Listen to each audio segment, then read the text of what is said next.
இல்லாது ஒரு குடத்தனை நிறைத்து மறு குடத்தனை வைக்கும் முன் குடத்திலே பால் வடிந்து மேலே ஓடியதாம். ஆகவே ஏற்றக் கலன்கள் எதிர்கொண்டு வீதெடுப்ப இறைவனின் கருணை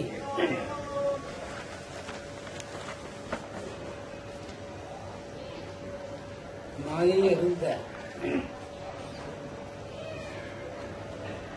பக்தன் மேல் விழுமானால் ஞானம் இதுபோல் பெருகி மற்றவர்க்கும் பயனாகும். இடையனாக இருந்து இடைமேச்சல் அடித்தவன் பசுகளே, இதுபோன்று ஞான சிறப்பு எடுத்தன. ஐந்தறிவு பிராணியான பசுகளுக்கு கூட இடையன் கண்ணன் என்று உணர்ந்தது.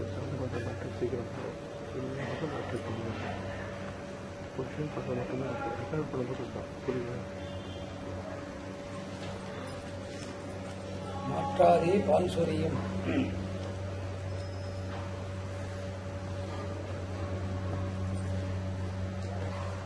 வள்ளல் பெரும்பசுக்கள் இந்த பால் சொரியும் நிலை மாறாது.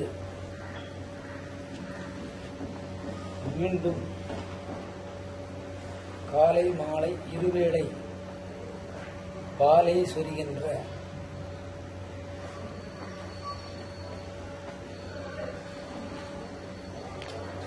வள்ளல் பசுக்களை இங்கே நப்பினை பிராட்டி வள்ளலாக சித்தரிக்கின்றாள்.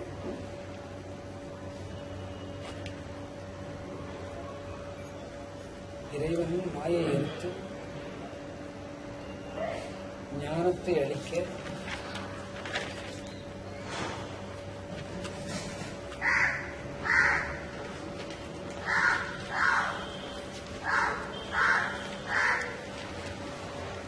தத்துவாச்சாரியாக தாமதம் செய்யாமல்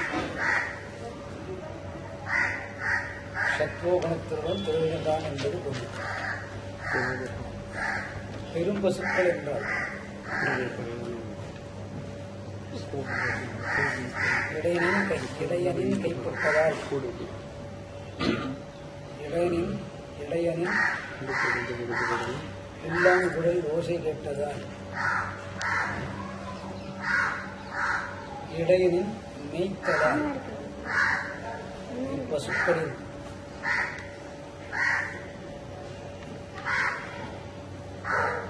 நிலை பருத்து காணப்படும். ஆகவே அது பெரும்பசுக்கள் என்றார்.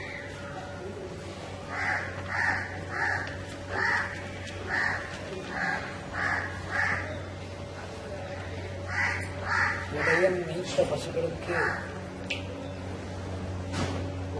ஞானத்தை வாரி வழங்கிவிட்டான். ஞானத்தை வாரி வழங்கிவிட்டான். ஜீவராசிகளுக்கு இதுபோன்று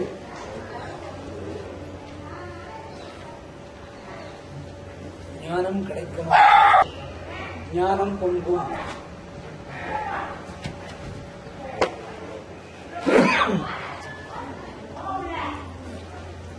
ஆற்றாத ஞானம் பொங்கும். ஆகவே ஆற்றப்படைத்தான் மகனே என்றார். இந்த ஆற்றாத ஞானத்தை படைத்தவன் மகன் என்பது போல் அளவில்லாத பசுக்கூட்டங்களை பெற்ற நந்தகோபனுடைய மகனே.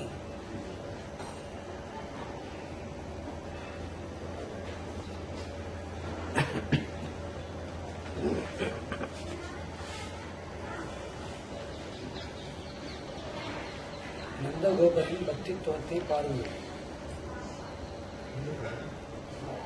தாமோகுணம் விலகி ரஜோகுணம் விலகி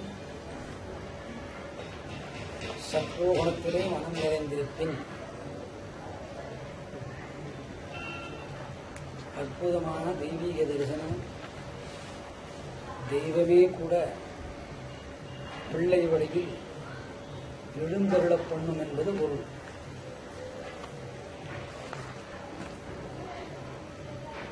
அந்த பிள்ளை கூட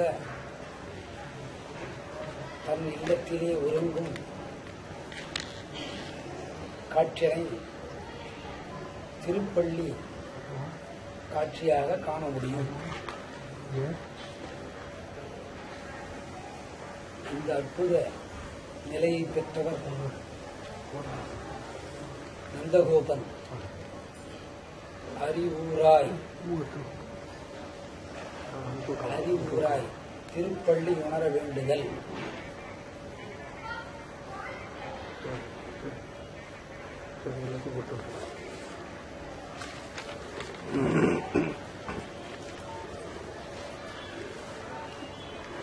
ஊற்றமுடையாய் வேதத்திலே சொல்லியிருக்கிறபடி அந்த பிரதிபிம்பத்தின்படி புராணங்களில் தத்துவார்த்தப்படி ஆகம விதியின்படி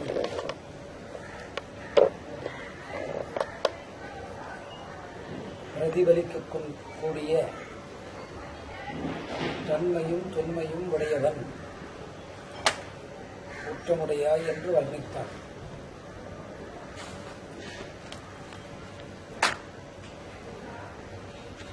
ஆகமாயினும் சரி, வேதமாயினும் சரி, புராணங்களாயினும் சரி,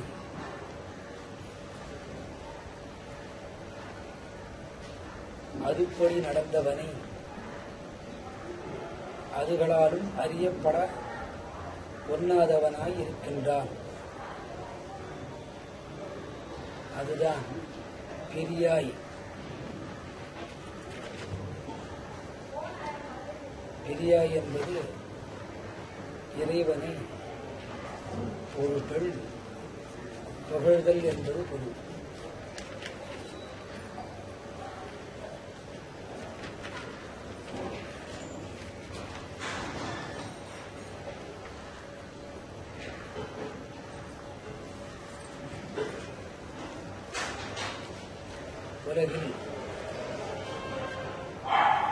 உலகினில் கடல் சூழ்ந்த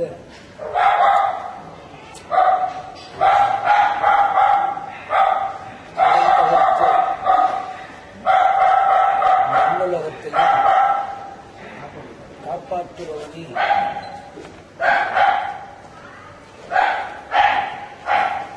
மண்ணுலகத்தையும் காப்பாற்றுபவனே தோற்றமாய் நின்ற சுடரே. இங்கே ஆண்டாள் இறைவனிடத்திலே இருந்து பிரிந்து வந்தது போல் பாவம் செய்கிறாள். பிரிந்தவள்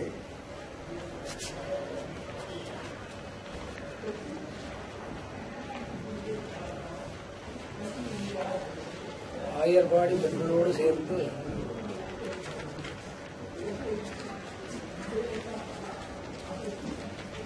இறைவனை ஏகாந்த சேவை ரூபமாக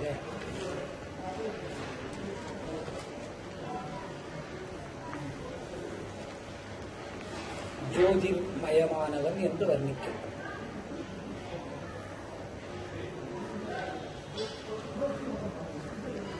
இந்த இறைவன் எனக்கும் சொந்தமில்லை, ஆயர்களுக்கு பெண்டிருக்கும் சொந்தமில்லை,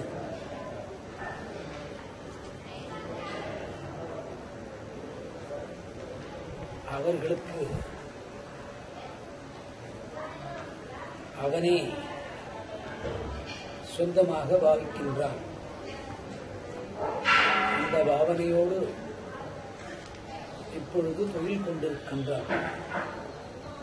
ஜோதி எங்காவது படுத்துறங்குமோ? படுத்துறங்கும் இறைவனே ஜோதிர்மயமாக தெரிகின்றார். பாட்டை புனைந்த ஆண்டாளும் அசந்து போய்விட்டாள். நீலாதேவியாக வந்த ஆண்டாளும் தன்வயம் இழந்தாள். எழிலட்சுமிகளையும் அசர வைத்து விட்டாள். தூங்குவது கண்ணா மணிச்சுடரா? சரி, யாரோ ஒருவன் தூங்குகின்றான். இவனை எழுப்ப வேண்டுமே, பாசுரத்தை முடிக்க வேண்டுமே. தோற்றமாய் நின்ற சுடரே, துயிலெழாய். தூக்கத்திலிருந்து எழுந்திருக்க வேண்டும் என்பது பொருள். பக்தனுக்கு இறைவன் தூங்குவது போல் தெரிகின்றது. இறைவன் தூங்குவானோ? தூங்குவதில்லை. ஆகவே இதனை ஜோதியோடுதான் ஒப்பிட வேண்டும். இந்த ஆயர்களுக்கு பெண்களின் ஆத்ம திருப்திற்காக கிருஷ்ணன் எழுவது போல்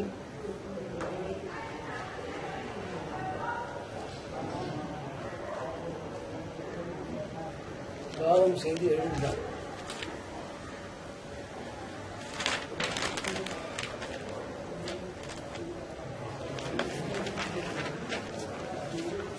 எழுந்தவன் பேச ஆரம்பிக்கின்றான்.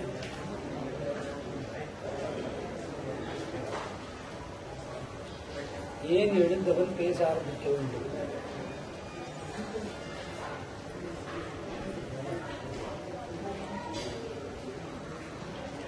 இறைவனை ஜோதிமயமாக்கி தூங்கும் இறைவனை ஜோதியாக்கி விட்டார்கள்.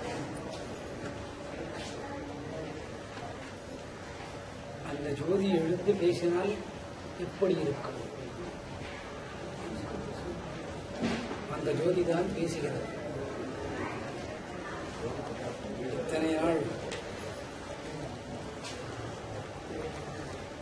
திருடன் என்றீர்கள்,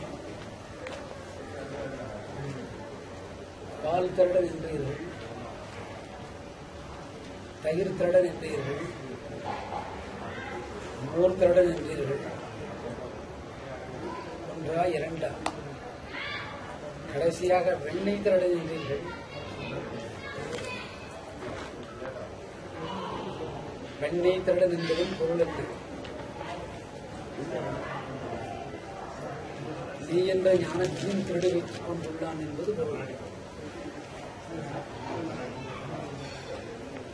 அது மட்டுமா, பகல் திருடன் என்று பெயர் வைத்தீர்கள். இங்கே பாசுரத்திலே இறைவனை சற்று உடைத்து பொருள்படும்படியாக பேசுகிறார். ஏனென்றால் 30 பாசுரங்களும் எழுந்தேலோரம் பாவாய் என்று முடிக்கிறார்கள். ஆனால் அது பொய்தானே. இறைவன் பகலிலேயும் திருடியிருக்கிறான், இரவிலேயும் திருடியிருக்கிறான். தானே ஒரு பட்டப்பெயரை வைத்துக் கொள்கின்றான். நீர் என்னை பகல் திருடன் என்றீர் என்று.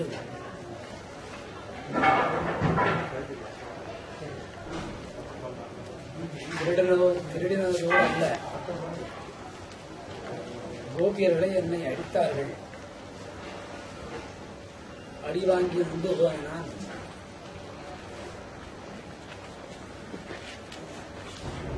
அடி வாங்கி தட்டு தடுமாறி எழுந்து நுண்டிச் சென்றேன். என்னை நுண்டித்திருடன் என்றார்கள். இந்த நுண்டித்திருடனை பார்க்கவா இத்தனை பேர் வந்தீர்கள்? இறைவன் வஞ்சனையிலிருந்து பேசக்கூடிய வார்த்தை. இறைவன் அல்ல, இந்த இறைவன் ஜோதிர்மயமானவன் என்று சொல்கிறார். வந்திருப்பவர்கள் எல்லாரும் பெண் பிள்ளைகள். இறைவனாக இருப்பினும் என்னை இது போன்ற வேளையில் தொழ வேண்டாம் என்றார். ஒரு பெண்ணொருத்தி இவ்வளவு விடியற் காலையில் 30 நாளும் பாசுரம் செப்ப வெளியே போனால் பெரியோர்கள் சேர்ப்பாரோ? உண்மைதான், தும்பலின் வழியே சேர்க்க மாட்டார்கள் என்று தெரிந்து கொண்டோம்.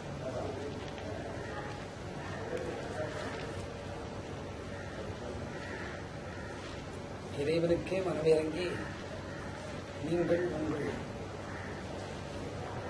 வீட்டிற்குள்ளே இருங்கள், நான் தான் கீழ்வானம் சிவப்பது போல் உங்கள் ஆத்துக்கு வருகிறேனே என்றான்.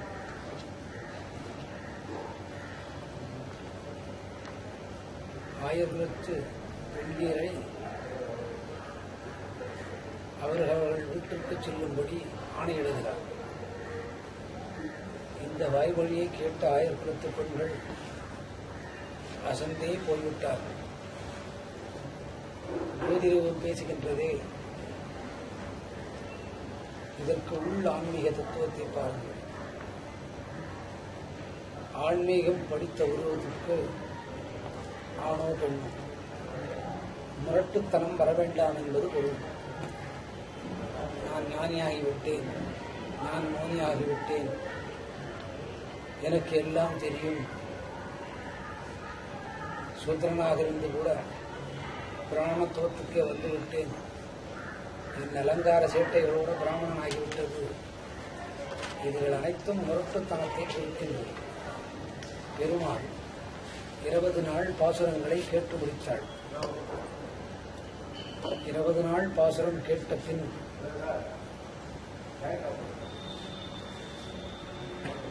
கோபியர்களுக்கு தெரிந்தது இறைவன் ஜோதிமயம் என்று.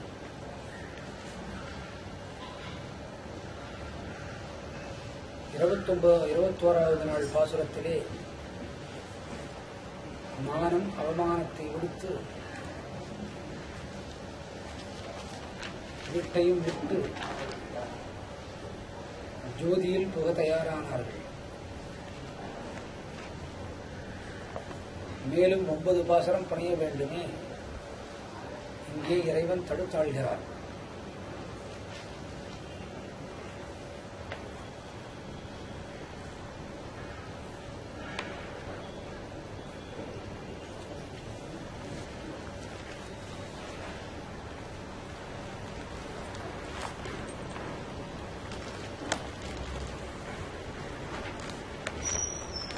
தடுத்தாட்கொண்ட இன்னும் ஜோதியை பார்த்து, ஏ கிருஷ்ணா, பொய் கூட உனக்கு சொல்ல தெரியுமா? இடையன் என்றாய், மடையன் என்று வர்ணித்துக் கொண்டாய், பகல் திருடன் என்று வர்ணித்துக் கொண்டாய், மாட்டடையன் திருடன் என்றாய், முண்டி கிருஷ்ணன் என்று உன்னையே நீ வர்ணித்துக் கொண்டாயே, இப்படி பொய் பேசும் ஜாலம் கூட உனக்குண்டோ?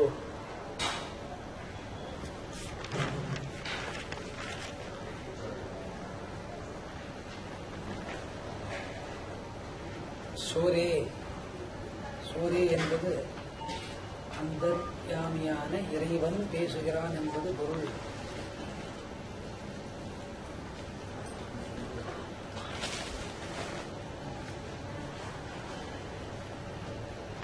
கோபர்கள் மூச்சு திணறி மேற்குத்தாக நின்றார்கள்.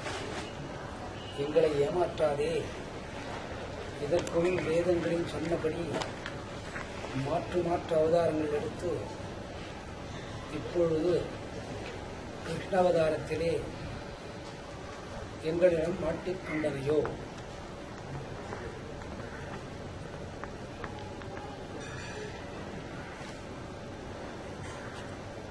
நாங்கள் உன்னை விடுவோம் என்றார்கள்.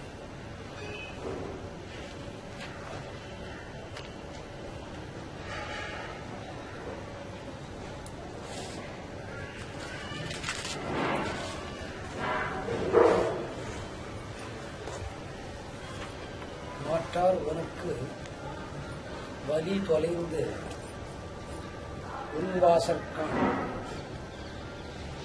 மாற்றார் உனக்கு வலி தொலைந்து உன் வாசற்கண். பகைவர்களின் வல்லமை நீங்கி உன் வலிமை பெரிதென்று நினைத்து உன் வலிமை கண்டவர்கள் மாண்டு போய்விட்டனர்.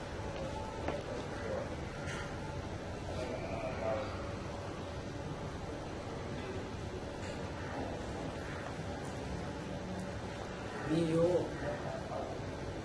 ஏழை என்று சொல்லிக் கொள்கிறாய், மாட்டடையன் என்கிறாய், மாடு மேய்த்தேன் என்கிறாய், பகல் திருடன் என்று சொல்லிக் கொண்டாய், இரவு திருடன் என்று சொல்லிக் கொண்டாய். உண்மைதான். இதை ஏற்றுக்கொள்ள இயலாது. நீ படுத்துறங்கினையே அந்த பாம்பிலே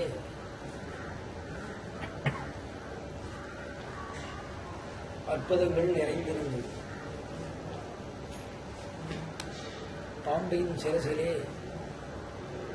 மாணிக்கங்கள் பதித்து ஒளி வீசிக் கொண்டிருந்தன.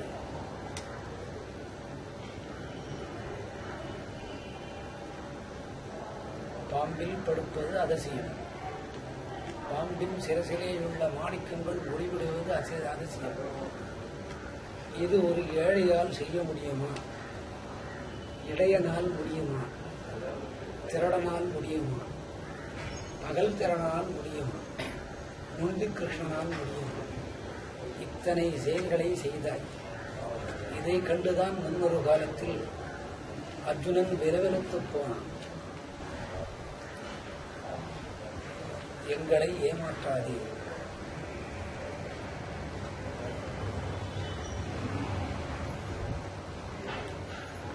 இந்த நிலையை உணர்த்துவதற்காக லீலாதேவியான நப்பின்னை 21வது பாசுரத்திலே இறைவனை பிரிந்து வந்து வெளிநின்று தரிசனம் கண்டு இறைவன் ஜோதிமயமானவன் என்று உணர்ந்து ஆயர்பெண்களோடு சேர்ந்து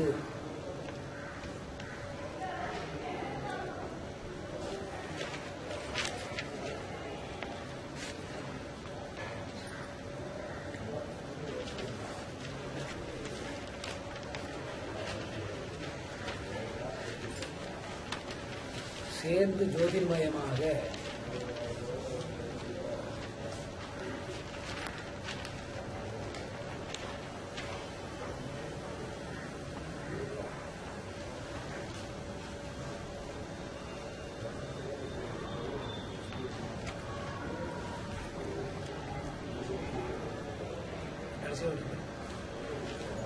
ஆயர்பெண்களோடு சேர்ந்து ஜோதிமயமாக தெய்வம் ஜோதிமயம் என்று உணர்ந்து ஆயர்குல பெண்களோடு சேர்ந்து ஜோதிமயமாக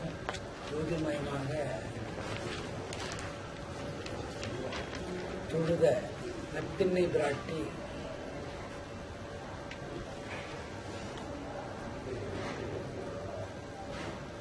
உன்வாசற்கண் ஆற்றாது வந்து உன்னடி பணியோமா போலே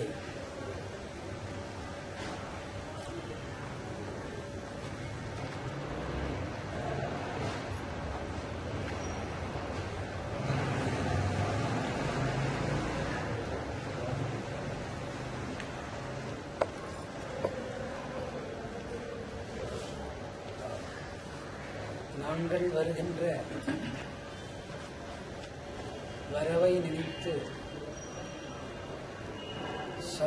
சகிக்காதது போல் இருந்து ஏமாற்ற வல்லமை உடையவன் உன் வாசலிலே வந்து உன் திருவடிகளிலே வந்து விடுவது போல் ஆற்றாது வந்து உன் அடி பணி போலே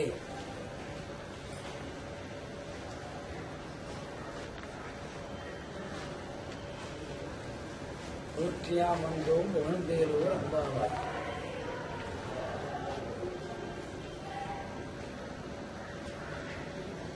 ஜோதிக்கே நாங்கள் மங்களாசாசனம் செய்து அந்த ஜோதியை வந்து ஆராய்வோம் என்கிறார்கள். கிருஷ்ணனின் உருவம் மகாவிஷ்ணுவின் உருவம் மறைத்து இறைவனை ஜோதிர்மயம் என்றார்.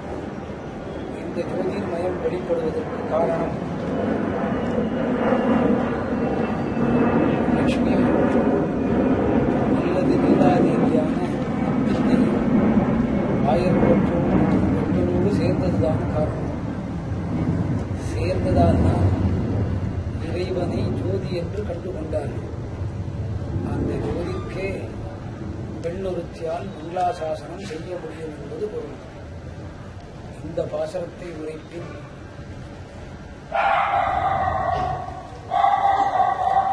அறியாமை விலகும். அறியாமை விலகும். பக்திக்கு பின்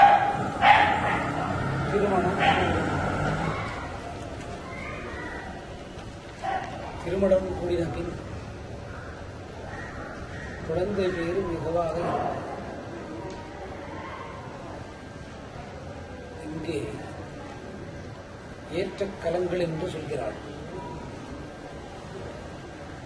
இந்த ஏற்ற கலங்கள் என்பது சத் சித் ஆனந்தமயம். பிறந்த குழந்தைகளுக்கு தாயின் மார்பகத்து பாலே சத்தாக அமையும். மார்பகத்து பால் குறைவுள்ள பெண்ணிற்கு மார்பகத்து பால் சுரப்பு ஏற்படும். மார்பகத்து நோய்கள் நீங்கும்.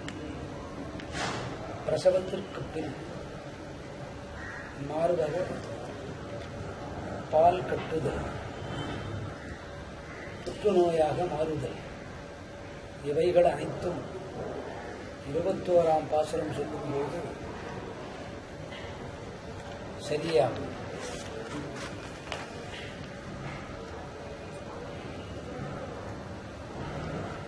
தாமோகுணம் மூளையிலே பதித்தால்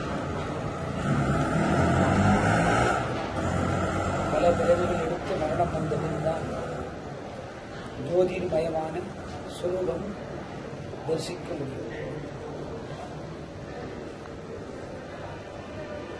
தாமோகுணம் நிறைந்த ஒருத்தனுக்கு கூட இப்பாசுரத்தின் வழியே இறைவன் ஜோதி தரிசனம் கொடுத்துள்ளார். மின்னலால் வரும் ஆபத்துகள், மின்சாரத்தினால் வரும் ஆபத்துகள்,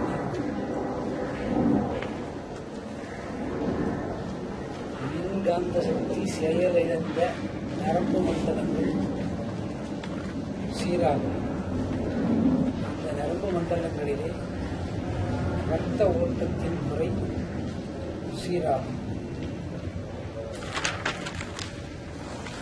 மூளையில் இருக்கக்கூடிய சகசாரத்திலே மறதி நீங்கும்.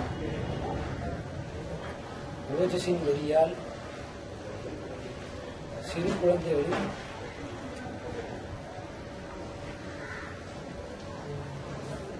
படிப்பு மேலோங்கும். பக்கவாத நோயால்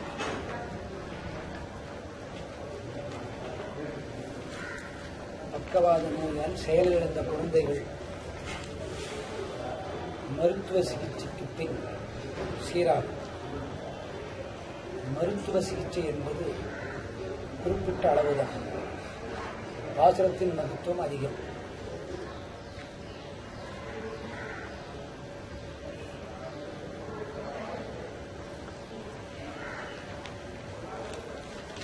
கழுத்து சதை நீங்குதல், பிட்டத்து சதை நீங்குதல்,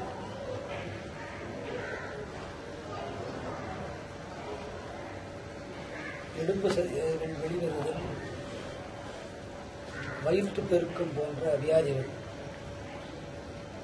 இது ஒரு வகை சுரபிகளால் ஏற்படக்கூடிய நோய். இதுகள் சீராகும். உடலில் சதை பிடிப்பு, சதை வலிப்பு,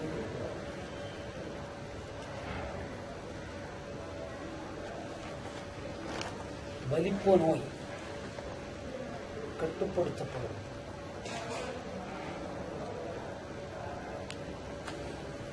குருட்டுத்தன்மை, கை கால் செயலிழந்த தன்மை சிறுக சிறுக சீராகும். பொய் சொல்லக்கூடிய குழந்தைகளின் நிலையை மாறும். இக்குழந்தைகள் கூட பிற்காலத்தில் இறையர்களால் வேத தத்துவ மகாத்மியம் அடையக்கூடும். வேத தத்துவ மகாத்மியம் அடையக்கூடும். இது சாதாரண விஷயம் அல்ல. ஆகவே இந்த பாசுரத்தை துவக்கும் போதே ஏற்றக்கலங்கள் என்று ஆரம்பித்து விட்டார். இத்துணை வியாதிகள் இந்த பாசுரத்திலே சீராகிறது. மற்றும் ஒரு வியாதி, மலம் கழிப்பில் பிரச்சனை, சிறுநீரக கடுப்பு நோய், மாசன அரிப்பு நோய்,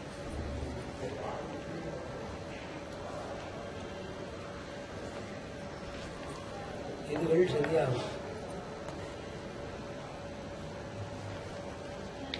இந்த பாசுரம் படிப்பில் உண்மையிலேயே மனம் இறங்கி, யார் மனம்? இறைவன் மனம் இறங்கி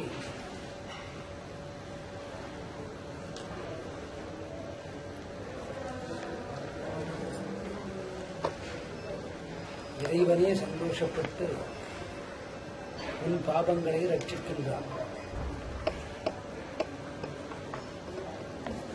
உன்னை அவனுக்கு அழைத்துக் கொண்டு நீ அவனுக்கு பூஜை செய்வாயோ, அவன் உனக்கு பூஜை செய்வானோ தெரியாது. பாரோர் புகழும்படிக்கும் இறைவனும் நாம் வைகுந்த தரிசனம் அடையலாம். இந்த நிலை பாசுரத்தில் இறைவன் ஆதிசக்தியாக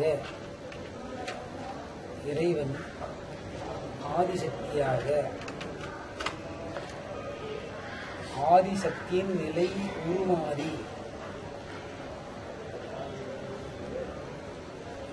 முக்தியளித்து தோன்றி மறைதல் என்பது பொருள். ஒரு பெண்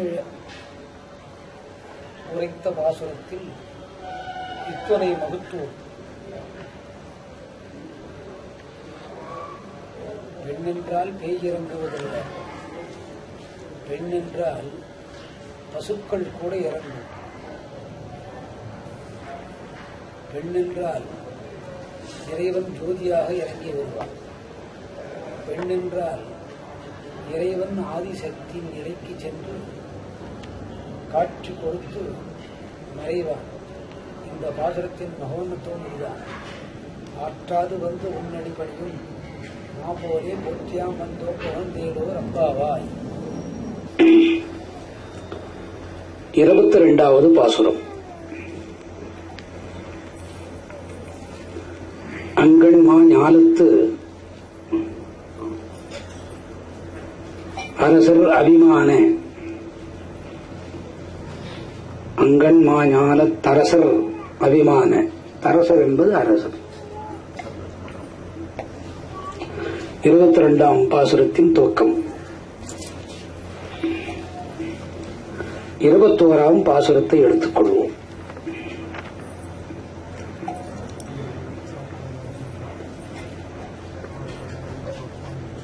வேத சூத்திரத்தின்படி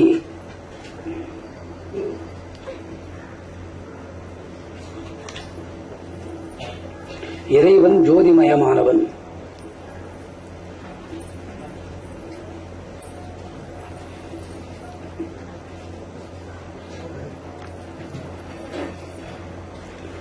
அச்சவதாரமான மூர்த்தி. பாசுரம் புனைந்தவள் பரமனை விட்டு கீழே வந்து கோபியர்களோடு சேர்ந்து அவன் கிருஷ்ணன் அல்லன், அவன் விஷ்ணுவல்லன், அவனோ அரங்கன் அல்லன், அவன் என் கணவனும் அல்லன், நான் அவன் மனைவியும் அல்லன், நாங்கள் இருவரும் பக்தர்கள். அந்த ஜோதிமய ரூபமான இறைவனின் பக்தை நான். 20 பாசுரம் வரையிலும் இது தெரியாமல் இறைவனை தொழுது கொண்டிருந்தேன். 21வது நாள் பாசுரத்திலே அவனை ஜோதிர் என்று கண்டு கொண்டேன். இந்த ஜோதியை தரிசிப்பது ஓர் அணியிலே திரட வேண்டும் என்று நினைத்தேன். அவனை விட்டு வெளியே வந்து கோபியர்களோடு சேர்ந்து, இடைத்திகள் அவர்களோடு சேர்ந்து அவர்களுக்கும் இந்த வழிகாட்டி அந்த தரிசனத்தை செய்தேன். இறைவனோ பள்ளி கொண்டிருந்தான். எழுப்ப முயற்சித்தோம். எழுந்தவன் பேச ஆரம்பித்து விட்டான். என்னை திருடன் என்கிறீர்கள், பகல் திருடன் என்கிறீர்கள், நீங்கள் அடித்த அடியிலே நான் நொண்டி நொண்டி நடந்தேன், என்னை நொண்டி கிருஷ்ணன் என்றீர்கள், என்னிடம் ஏன் இப்பொழுது வர வேண்டும் என்று கிருஷ்ணன் கேட்கிறான்.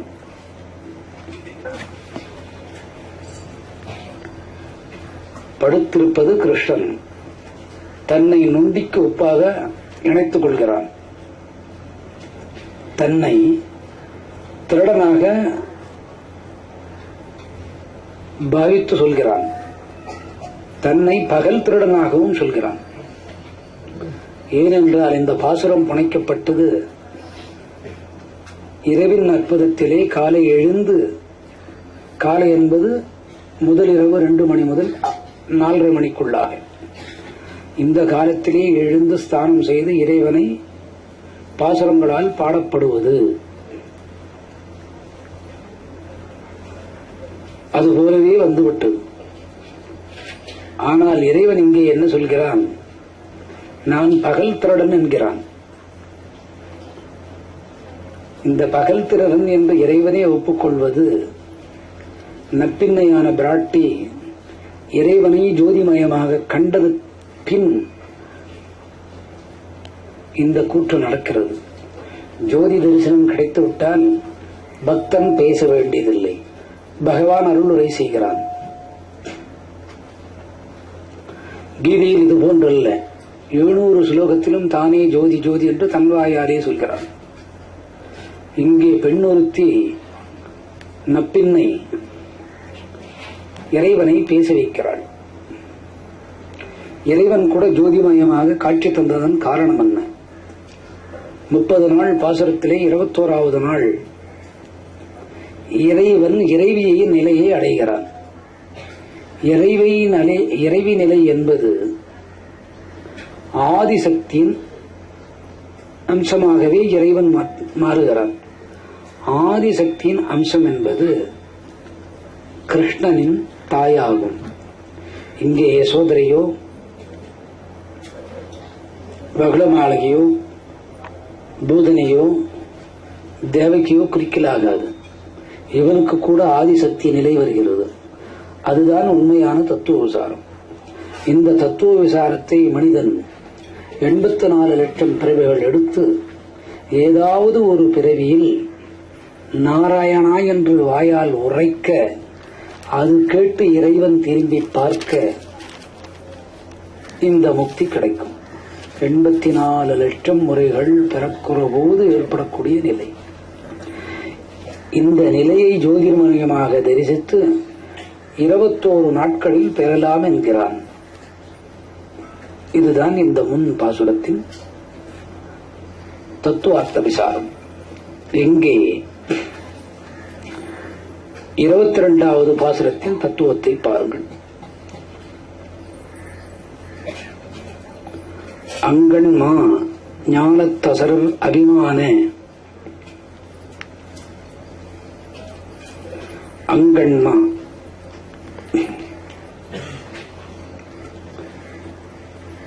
இறைவன் அழகு, இறைவனின் திருமேனி அழகு, கண் அழகு, கையழகு, காலழகு, தோல் புஜ அழகு.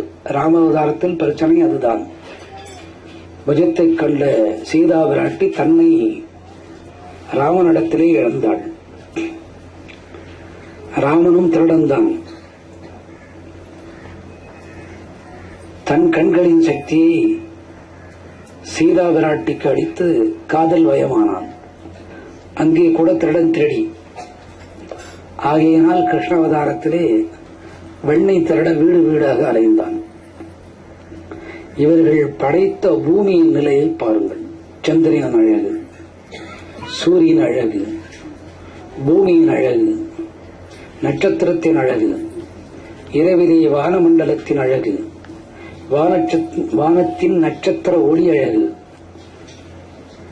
வால் நட்சத்திரம் ஒன்று வருமானால் அதிலும் அழகு. வால் நட்சத்திரம் முளைக்கலாகாது, அரசருக்கு கொடுமை வரும். இத்தனை அழகுகள், இத்தனை அழகுகளை படைத்த இறைவன், இத்தனை அழகுகளை படைத்த இறைவனுக்கு பெயர் அங்கண்மா. அழகிய இடமுடைய பெரிய பூமியை ஆள்கின்றவன் இறைவன். ஆகவே ஆண்டாள் அங்கண்மா ஞானத்து என்று பறைசாற்றுகிறாள். ஆனால் அங்கே இறைவனை பிரிக்கிறாள்.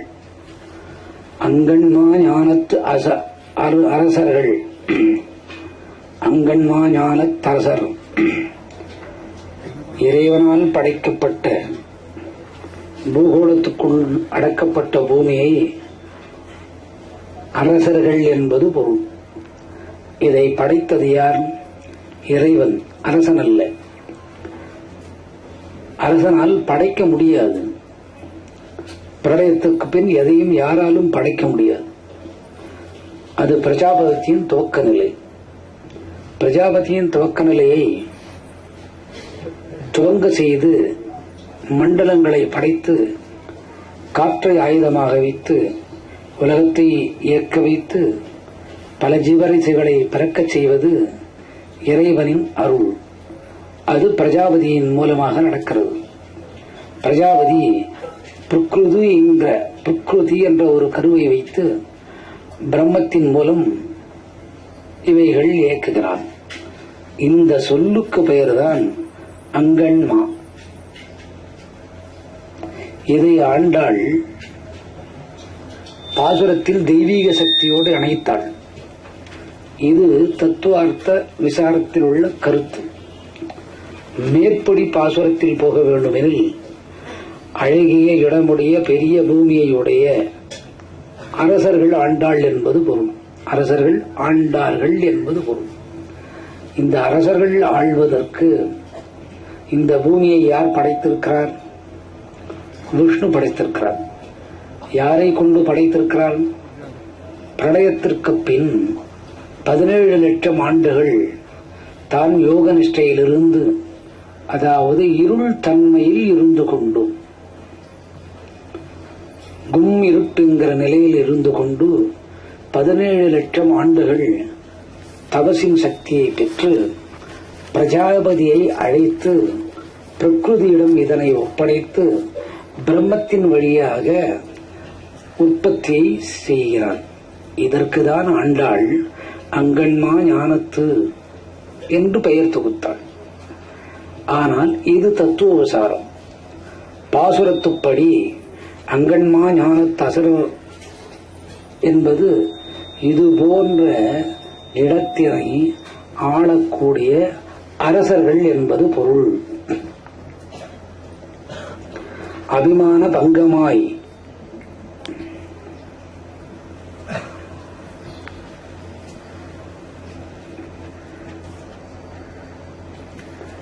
இது போன்ற பூமியை ஆள்கின்றோம் என்ற கர்வத்தை விட்டு அபிமானம் என்பது தான் என்ற அகங்காரத்தை குறிக்கிறது. நம்மை விட அதிகமான பலசாலிகள் இல்லை என்பது பொருள். அதற்கு அபிமானம் என்ற சொல்லை சேர்த்தார். பங்கமாய் அந்த ஆணவத்தை அறுத்திடுதல் என்பது பொருள். அந்த ஆணவம் விட்ட அசுரர்கள்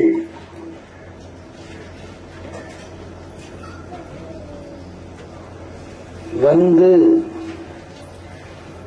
நின் பள்ளிக்கட்டு கீழே, பள்ளிக்கட்டு சபரிமலைக்கு என்பார். சபரி சாஸ்தாவின் பாதம் இருமுடியிலே தலையில் சவாரி செய்கிறது. இங்கே பள்ளிக்கட்டின் கீழ் என்பது இறைவன் ஆண்ட சிம்மாசனத்தின் கீழ் என்பது மேல்வாரியான தொகுப்பு. ஆனால் அதுபோன்ற அரசர்கள் கூட உன் பாதத்தின் கீழ் என்பது பொருள். ஏனென்றால் இதற்கு முன் பாசரத்திலே நப்பின்னை நீலாதேவியாக இருந்த நப்பின்னை, மகாலட்சுமியாக வந்த நப்பின்னை பகவானை பள்ளி அறையில் தந்தத்தினால் செய்யப்பட்ட கட்டிலில் படுத்துறங்கி உடனிருந்த போது தரிசித்தது ஜோதி ரூபமாக.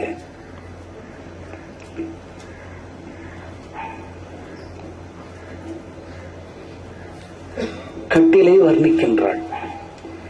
இங்கே இறைவனின் சிம்மாசனத்தை வர்ணிக்கின்றார். இறைவனின் சிம்மாசனம் என்பது அவனுடைய அடிப்பாத பாதுகையை வர்ணிப்பதாகும்.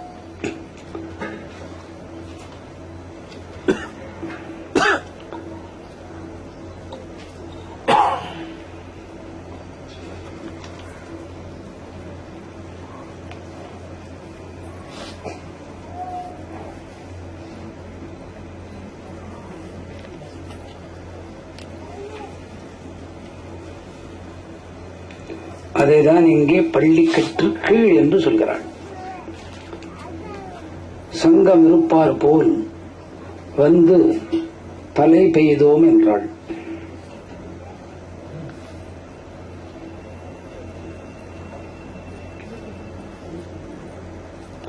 இந்த அரசர்கள் அனைவரும் கூட்டமாக வந்து, இங்கே அரசர்கள் என்பது மேற்போக்கு பொருள். பக்தியில் உறையும் ஜீவன்கள் அனைவரும், உள்கருத்து ஜீவர்கள் அனைவரும், ஜீவாத்மாக்கள் அனைத்தும் அனைத்து வருத்தங்களும் தீர்ந்து சிறு வருத்தம் இருப்பினும் தீரும்படி வந்து அவன்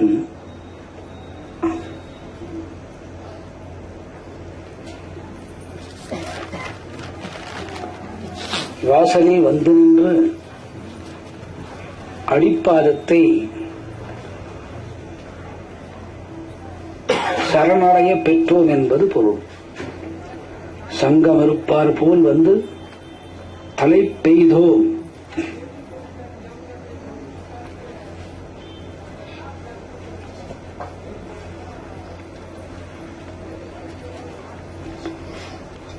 யாரோ உண்டு பண்ணிய உலகத்தை எவனோ ஒரு அரசன் ஆண்டான். ஆண்ட அரசன் முன் பாசுரத்துப்படி இறைவன் ஜோதிமயமானவன் என்று தெரிந்து கொண்டான்.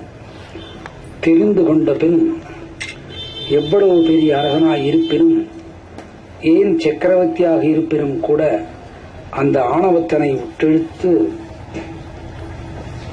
இறைவனின் சிம்மாசனத்தின் அடியில் அமர்ந்ததாக அடி என்பது இங்கே இறைவரின் பாதுகை.